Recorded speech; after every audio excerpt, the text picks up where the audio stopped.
Now. Hello, everyone. Welcome to Lessons from the Business Cloud.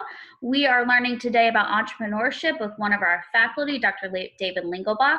He is an associate professor of entrepreneurship and brings a lot of fantastic experience to the classroom here at UB. So I'm going to turn it over to Dr. Lingelbach today to tell us about mastering uncertainty, what we can learn from entrepreneurs.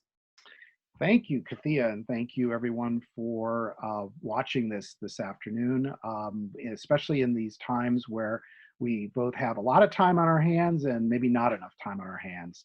And I'd like to talk for a few minutes about what I believe to be the central issue of our times and what we can learn about this from entrepreneurs. And that's the whole issue of uncertainty.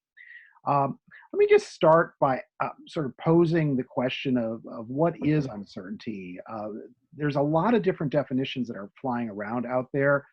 For those of us who have been entrepreneurs or who study and do research in entrepreneurship, the definition that we have tended to rely upon is this definition, which is uncertainty is a situation in which you cannot predict what is going to happen next.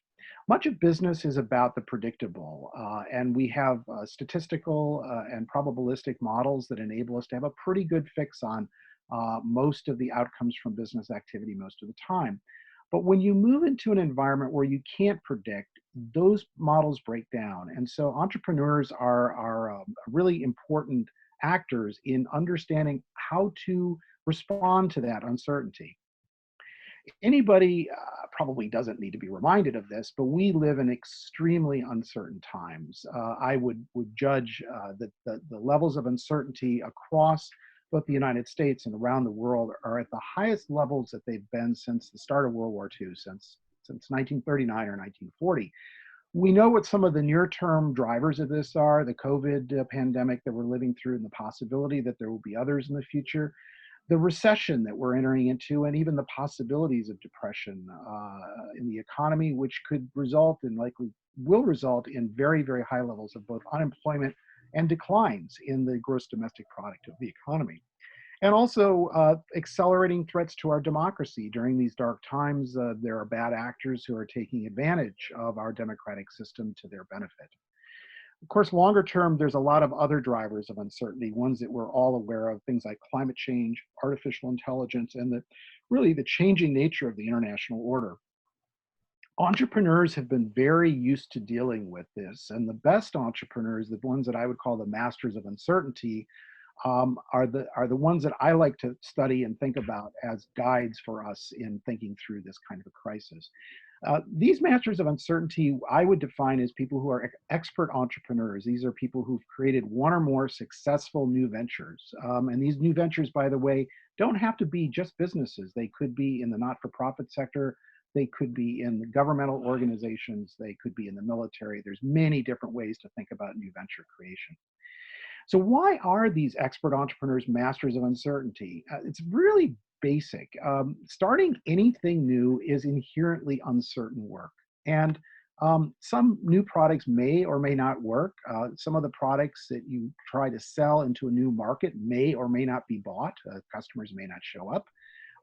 New social initiatives, if you're a social entrepreneur, may or may not gain popular or financial support from philanthropic organizations, and new governmental initiatives started by what we call institutional entrepreneurs may or may not get political backing.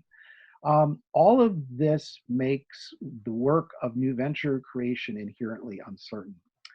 I'll give you a couple quick examples of people who are masters of uncertainty. Steve Jobs, who passed away a few years ago, who was one of the co-founders of Apple and of Pixar, is a great example of a person who was able to create a series of successful new ventures under very uncertain conditions. I think most of us would probably not be surprised by seeing Steve's picture up here. A person whose picture you might be surprised to see, and somebody who I study in my current research, is this man, Vladimir Putin, the president of Russia, who is what we call an institutional or political entrepreneur, someone who's created new systems and structures in his home country of Russia over a long period, over now 20 years or so. So What do these people like Steve Jobs and Vladimir Putin do that's different from what the rest of us do? There's really four things I see in their playbook that enable them to master the kind of uncertain conditions that we're all going through right now. And I think we have something we can learn from them. The first thing is they control the things that they can't predict. Remember, uncertainty is not predictable. So, what's the alternative to trying to predict something that can't be predicted? You simply control it. How do you control it? This is actually one of the key parts of our entrepreneurship curriculum at the University of Baltimore. We teach something called effectuation, which is a process by which entrepreneurs gain control in unpredictable situations. Secondly, expert entrepreneurs master uncertainty by waiting for the main chance. They're like the great baseball player who waits at the plate for that perfect pitch to come across. They're patient, recognizing that there's only one or two times in their careers in which they may have an opportunity to build something really great under uncertain conditions. As I shared with my entrepreneurship students yesterday, we are living through one of those times for many entrepreneurs today. Thirdly, they seek out these masters of uncertainty. They seek out people that we call in the popular culture friends with benefits. What does that mean? It means simply that they partner and unpartner with a lot of different collaborators as they move across the process of building something new. They don't tend to have long-term collaborations. Instead, they have lots and lots and lots of short-term collaborations. And finally, they fly under the radar. What does that mean? It means that in order to avoid being identified by competitors, whether they be economic competitors or political competitors, they try to stay away from notice until they've built up enough strength, until they can actually launch their product, their service, their not-for-profit, their governmental initiative, when it's strong enough to actually have a decent chance of survival. And we know these things, by the way, that this is what expert entrepreneurs do to master uncertainty through evidence-based work, research that's been done over decades now, involving the close study of entrepreneurs across many, many different domains around the world at many different periods in time.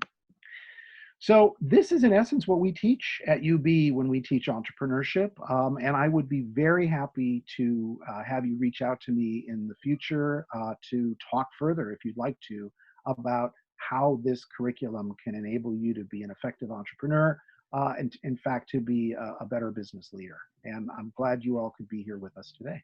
Thanks. Thank you, Dr. Lingelbach, for that quick overview of how to entrepreneurs master uncertainty. And I think what we're experiencing right now gives us a great opportunity to study those entrepreneurs that really take advantage of this time and pursue their businesses in a variety of ways. So if you're a student in entrepreneurship and want to start your own business, the University of Baltimore is a great place to do that. We have a Bachelor of Science in Business Administration with a specialization in entrepreneurship. We also have a special program that's funded by the Ratcliffe Foundation in Entrepreneurship Fellows. That is a 2-year fully funded scholarship and stipend program for our students that is selective and requires a separate application, but is a fantastic opportunity for that go-getter entrepreneur. So we'd love to see you at the University of Baltimore, and thank you for joining us today.